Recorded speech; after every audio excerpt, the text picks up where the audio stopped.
Netflix has an appetite for WWE per Nick Khan. Well, yeah. Fightful reported today when Nick Khan was speaking on TKO's 2024 earnings, the earnings call. It says he was asked about the partnership, and he says, and I quote, "All we've seen from Netflix is an appetite for more WWE. They've been phenomenal to deal with.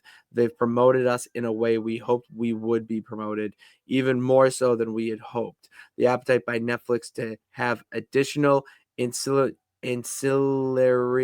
ancillary programming. We announced a few weeks ago we're doing a WWE behind the scenes show with Netflix, which will come out later this year, assuming there is more cooking in the pipeline." So I'm pretty sure I mentioned this months ago, upwards of a year ago, when this deal was announced, that Netflix would be doing a lot more behind the scenes stuff with WWE, which will then eventually lead to more cinematic TV show type stuff with WWE. And it seems inevitable for this. And it's the best thing for WWE because the fans want more content. There's something about wrestling fans that is different from sports fans in general, is the obsession. They want to know more. It's something that, sports, what it takes to go out there, and play a professional sports game, whether it be football, baseball, basketball, whatever.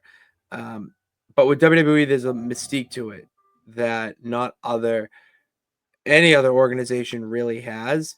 That's what keeps the fans obsessive, and little by little, creeping that door open, or even throwing a red herring and doing a TV drama based on it to get people who maybe aren't wrestling fans.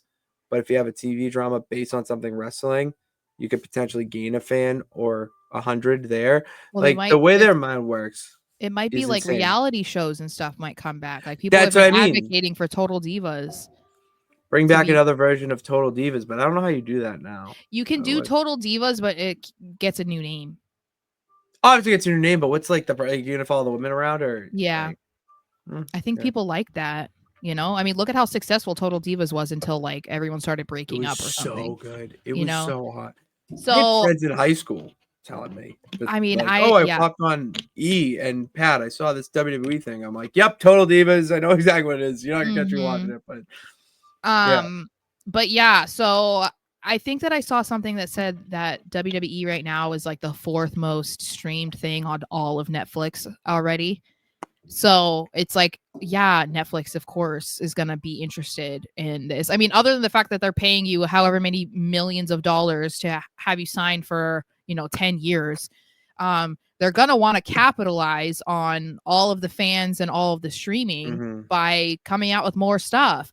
And this is something that fans have been wanting basically since they got rid of the WWE Network, especially in the States. Like, that is the kind of stuff that they can replicate on Netflix and bring back, because people actually did like a lot of the little mini shows that they had. You remember, like, I don't remember what it was called, but it was the one where on the network. Yeah, that it was like they followed wrestlers on their drives to shows, and it was like in their car.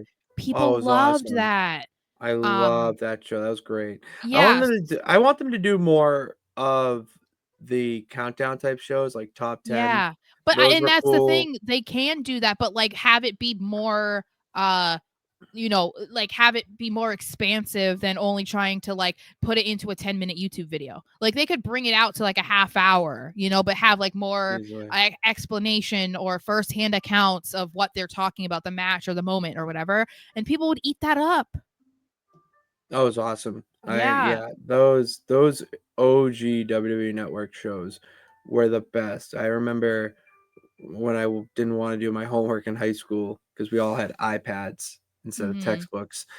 I had the WWE Network on there, and I would just watch hours upon hours of the WWE Countdown, the WrestleMania Rewind, where they talk about a match and the build up to it, and then they show you the match in its somewhat of entirety. I mean, and then they talk about it afterwards. Like, shit like that's awesome that's a really fascinating for the wrestling fans. Very interesting. Well, you can never get too much of the stuff of like behind the scenes. That's the thing that I think that is what intrigues wrestling fans a lot, because you Mhm. don't have to go so far behind the curtain, where we are crossing the line of like, okay, we don't need to know that much, because that's already where people think that we are too far, like fans know too much already. But Mhm. kind of like what they do on their YouTube channel too, where they have wrestlers watch an infamous match of theirs, like that kind of Yeah. show would be killer on Netflix too, Oh my because they god, could yeah. monetize that more.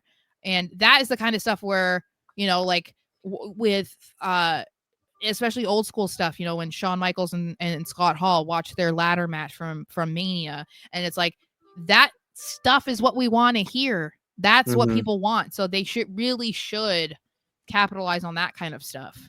Like, could you imagine CM Punk and John Cena sitting down on Netflix to watch their 2011 Money in the Bank match? They could make a whole That would like be that could be like a series, like revisiting the summer of punk, like and them talking about all of these different moments, like that could literally they be like could. 3 episodes. And They people really would could. want it.